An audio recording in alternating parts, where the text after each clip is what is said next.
Hi everyone, welcome back to my craft desk. So in a recent craft lot that I picked up, there were loads of these Brusho colours. I know that they are a water-reactive colourant. Got a little pot of them here. But that's about all I know. I've sort of think that they are mica powder based, but I'm not 100% sure. I don't know if they're one colour, I don't know if they're multiple colours, but we're going to play with them all together. I think they may be a little bit like these Lindy Gang Magicals. So these are pigment based. When you apply water to them, they sort of give a display of all different colour pigments. But I'm not sure. So what we're going to do is play around with them together and try and make some tags. So we're starting with these, which are our watercolour tag bases. I've just cut these using my Cricut with some watercolour paper from our watercolour pad. So hopefully they'll stay sort of sturdy when we're using the water techniques. Whoops-a-daisy. This is my Purdy and Fig bottle full of water. What I think I'm going to do is spritz this with water, then apply the powders. So I'm just going to get this nice and wet. And then I'm going to throw some powder on. What colour are we going to go for? Let's go for I don't want to go for a black, I want to go for something bright. A scarlet. So I don't know why the lady has kept this in, but she hasn't opened these. I'm thinking the idea is that you pull the cocktail stick out and you use it like a shaker. So let's see. Oh yeah, okay. Okay. So yeah, so you can see there they are a bright one colour powder. Let's see if I can add another colour on top, maybe a turquoise. Oh, pull the stick out. Oh, I'm just going to shake it on here. And then we'll go for a third colour. So they're reacting a little bit like a watercolour powder would do. Let's go for something orange, that'll do. Oh, excuse that squeak, that's me just pulling the cocktail stick out. Oh, they're quite cool, aren't they? They're quite cool. They look a little bit like fireworks. Zoom you right in so you can see what I see. I think these are really cool. I am going to dry them with my heat gun and then we'll see what we're playing with. So after drying with my heat gun, this is the result we've got. It's quite muddy. I'm wondering whether I need less water in the next one that we do.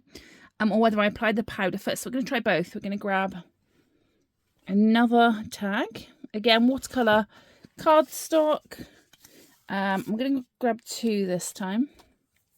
The first one I'm going to do, I'm going to stick with the same colours. I'm going to add the powder and then spritz on water later. So we're adding this to a dry tag. So this is the turquoise again. I mean, there's no reaction there at all.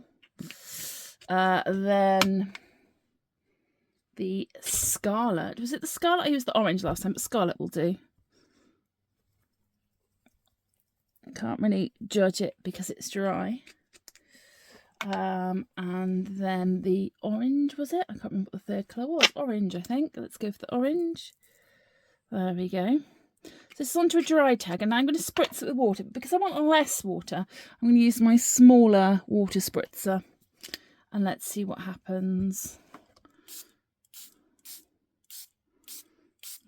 Oh, this is more of like a dotty sort of reaction.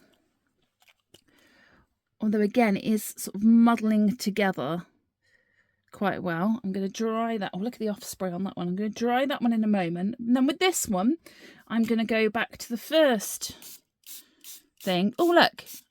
I'm just adding water, and that must be the spritz from here. What I was going to do the second one is add some powder with less water. There we go. And then try and brush it.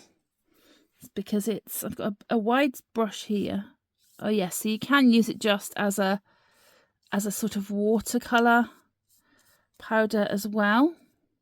And I wonder what happens then if I put another colour on top. Let's try and put some of that scarlet on top of that blue base and see what happens. I can sort of see it reacting. Let's see if the orange is easier to spot because it's a brighter colour. Oh. The orange sits brighter on top, but that blue is definitely the dominant colour on that. I'm going to dry both of these and then we'll see what the results are like. So this is what they look like now that they are dry. They're really fun techniques. I like the dimension that the layering of the ink gives. I think with some stamped images on, they will be really cool tags. So that is the Brusho colours. I don't know if they're readily available. They're by Colourcraft. They come in all sorts of colours. Colourcraft Limited, Sheffield, England. I don't know if it's a new product, an old product. Has anyone ever played with them? If so, let me know. What I'm going to do now is do some stamping on them.